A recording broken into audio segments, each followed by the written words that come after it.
Okay, please. All right, last question from Conrad Vandenberg. Please. Hi. So actually, you were just talking about basic income briefly there, and my question kind of feeds right into that. So over the past few years, I feel like people have been talking about automation in the economy a lot, and in the workplace. It seems like a lot of different industries are facing this problem, and politicians seem like they're talking about it now. Recently, we're seeing campaigns in the States to fix the automation problem with automation, like yes. robotization and so on. Exactly. With a basic income as a solution to that, I'm wondering if you think that those are viable solutions to that issue, or if they miss something about the connection between the human subject and labor and technology, things like that. It's a very nice question, but a concrete question. And first, I have to admit that I simply don't know enough to give you a precise answer. What just seems to me a strange fact, an elementary observation, is how in what I naively cling to as a rationally organized society, robotization, automatization should have been great news. Like, fine, we will work less and so on. While for us, it's usually perceived as horror. We will not have to enough work and so on and so on. So I don't think that, although in principle I support basic income, but I don't think it's the solution. Basic income is really, maybe it's a more intelligent, efficient version of capitalism, where the idea is this, that if you take care of those who don't work through basic income, you can have a much more pure and tougher competition and efficient capitalism for the rest. And because even, how is he called? A Belgian guy called Paris, something like this, the father of the idea of basic income. That's his notion. I read a text by him where he says, no, I'm not anti-capitalist.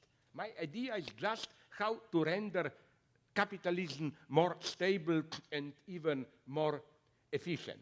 On the other hand, you asked a good question. Is this the solution, or how, and so on, and so on? Maybe I am an old idealist here, but it will sound horrible. But I still think, here I'm almost a leftist conservative in some sense, that to do some work is part of our personal dignity. It's the same as with the army. I'm deeply suspicious of the idea of abolishing military service. It sounds nice, but it really means professional armies will control us and so on and so on. I'm for, as long as we need it, universal military service. I am for this idea that, okay, now that would be my very brutal, you will not like it, nobody likes it solution. Yes, basic income, but then you have to be at your disposal for some public work, whatever. Why should you get it for free? It's not great work, hard work, but you should do something, whatever, cleaning parks or whatever, I don't care. Why not? I mean, I claim I'm here an old European idealist. I claim doing something for you has also a great function of disciplining you and so on. Why not? I am not one of those people who claim laziness is a virtue and so on, or happiness is a virtue. No, the pursuit of happiness is one of the most stupid ideas that I can imagine.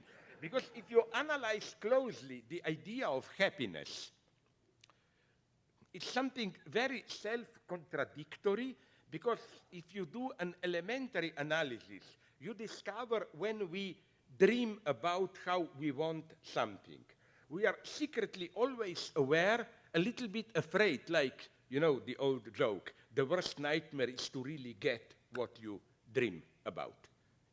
So happiness is, for me, this state of a compromise, where you want something, but you take good care of not really getting it. For example, an example of happiness. In England, in the last elections, I have some friends who supported Jeremy Corbyn. And when it was an electoral success for Labour Party, but not full success, they didn't form the government, they were relieved, you know. Oh my God, it would be in hell and so on. They were happy. We almost got there, but not quite, and so on and so on. In this sense, I don't believe in happiness. To provoke my friends in the Czech Republic, you know, the great, you are too young to remember it, but maybe you read about it. 68, the Communist Party leadership tried to open the situation, and then Soviet Union and other Eastern Bloc countries intervened and stifled this Prague Spring.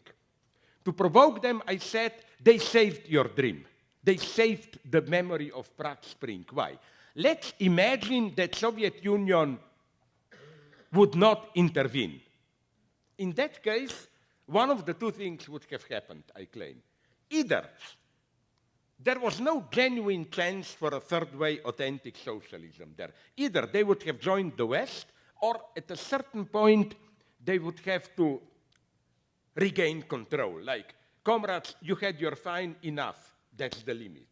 And they would have gotten something like we had in Yugoslavia, a little bit more liberal communism, but still, you know who is the boss. No?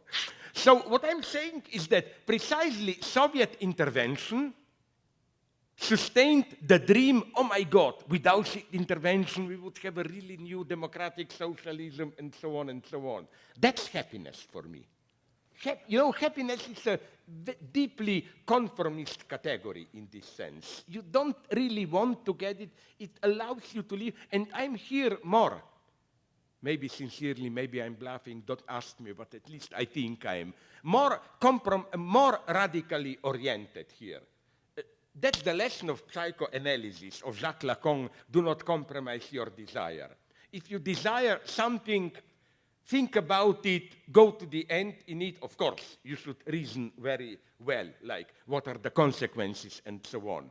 But I'm always disgusted by this. Allow me to dream about it, but don't push me too far, and so on and so on. And I wonder to what extent, even here, like so-called new, not here, but down there in the United States, so-called democratic socialists, what do they really want? I mean, when there was the Occupy Wall Street movement, I spent hours talking with them, just with this stupid question, not Freud's question, what does a woman want, but what do you want? And apart from some vague, oh, it's horrible what the banks are doing, and so on, they had really no idea, which is why in politics I'm always afraid of moralism. Not because I'm immoral, I hope not, but because moralism is for me always the politics of those who don't know what to do. It's an escape.